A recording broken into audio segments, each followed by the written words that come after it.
Hey there, it's Frigir again. Today we're looking into the dark reality of Datura by walking through 3 real-life experiences. We'll start with some of the lighter experiences and move into more serious cases as the video progresses. But first, let me introduce you to Datura.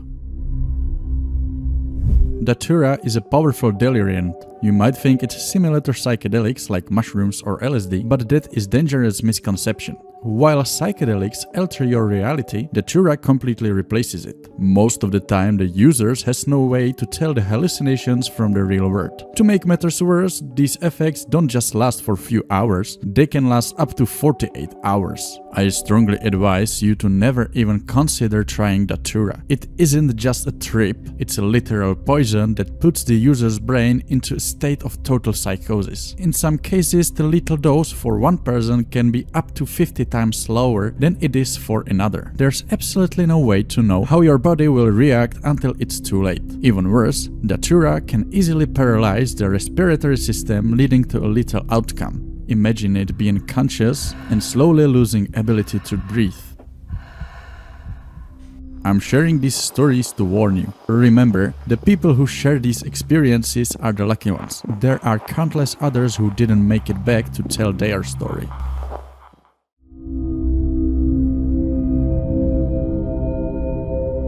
One day after work, I decided to finally try Datura. I read the basic informations about the dosage, effects and so on. I knew where it grew because I had seen it by the road while riding my bike, and it's quite common near my town. But now I was already in the park. It was a nice September day, about 2 p.m. I took 10 seeds, tried to chew them and swallowed. The taste wasn't the best, but it was bearable. I waited about 20 minutes to see if it would start having any effect. Since I didn't feel anything, I took another 20 seeds and sat down on a bench. About an hour later it started to kick in a little, but the strongest thing I felt was an unpleasant dry mouth and mild nausea. I didn't take any more seeds because that feeling in my mouth was truly terrible. I got up from the bench and walked toward home. The only thing I felt was a slightly different view of the world, and everything seemed a bit brighter than usual. Sometimes it was as if everything around was greenish or yellowish. I felt rather irritable, that was all. On the way home I even lay down on the grass by a bus stop because I was quite tired from the walking. When I got home, I look in the mirror and see my huge pupils. That was really something. When I wanted to read a book, I couldn't because everything I looked at up close was blurred. And I still had troubles with reading the next day. The dry mouth gradually faded away and the next day that returned to normal as well. My first experience was therefore rather negative. The only benefit of Datura is how easy it is to find, but the risks make it completely worthless. Especially those unpleasant physical states and the impossibility of estimating the correct dose.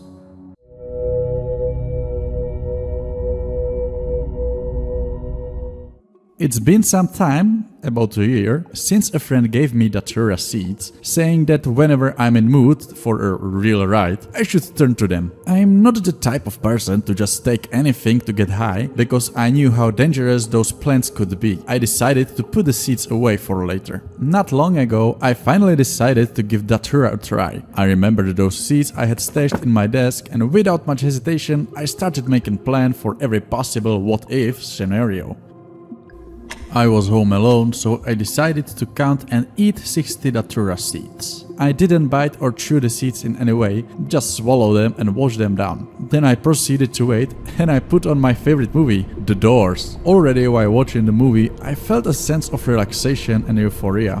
But the feeling kept fluctuating. 1 minute I was relaxed and the next I felt sober. In the end, it was very underwhelming, so I consumed the rest of my remaining seeds. An hour in and still nothing, I took a shot of whiskey to see if it would help, but it just seemed to cancel out the effects. I felt frustrated, but I kept waiting. The movie ended and I thought nothing was happening, but I was wrong. I started losing my sense of time and even my own identity. From this point, my memories were just blurry fragments.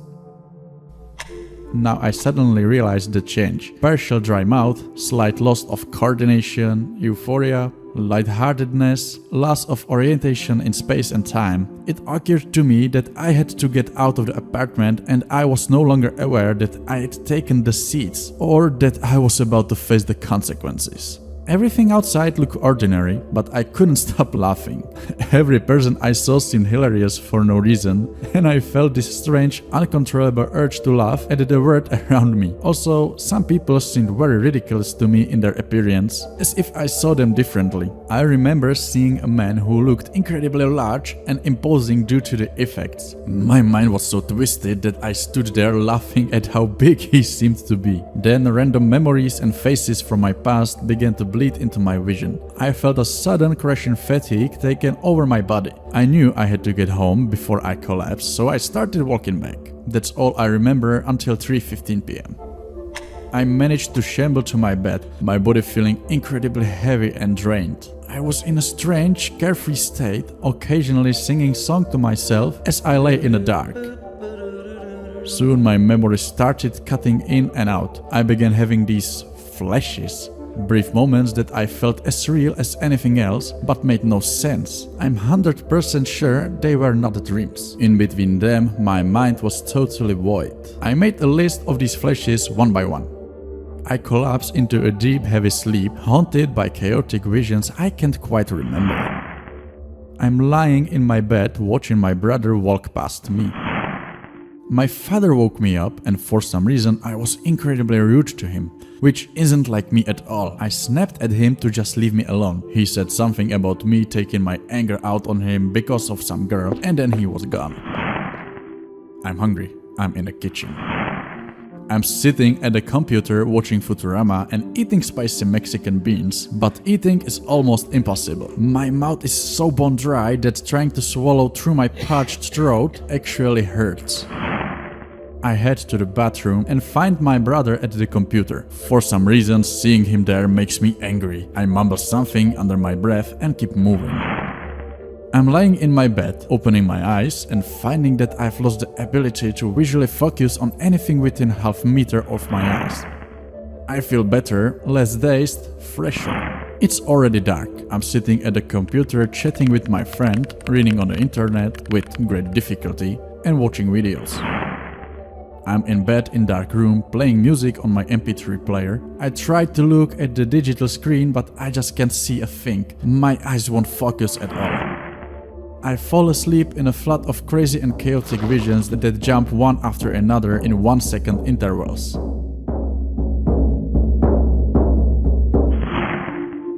I start to wake up with my eyes still closed, and I hear my friends' voices inside my head. They are speaking clearly, but their sentences are total nonsense. In my mind, it feels like I'm chatting with them on ICQ. I'm typing these crazy sentences and they are replying back. Everyone is talking at once, fast over each other. I can hear every word, but none of it means anything.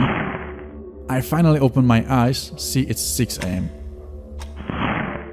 I wake up again to a sun-drenched apartment. Everyone is gone. I tell myself I should go make some tea, but from this point on, everything is total blur. I can only recall bits and pieces. I make tea, then drink it, and my memory of further events is getting clearer and clearer. My vision is improving. I'm already in a relatively normal state. After the last flash, my mind finally started to clear. The physical exhaustion and blurry vision faded by the end of the day. Though, as I fell asleep, the nonsensical voices and jumping visions returned briefly. Even now, 5 days later, it's hard to process the experience. While I remember the events, I have no memory of how I actually felt or what I was thinking. It's impossible to describe my state of mind. Looking back, Datura didn't just give me a trip, it essentially erased me for several days. Before we move on to the third story, there's one common effect you need to understand. On higher doses, people often see phantom figures. Those are hallucinations of people who aren't actually there. Sometimes these figures vanish in a second, other times they stick around and hold full conversations. I'm telling you this now because the following story is full of these encounters, which is exactly why so much of it seems to make no sense.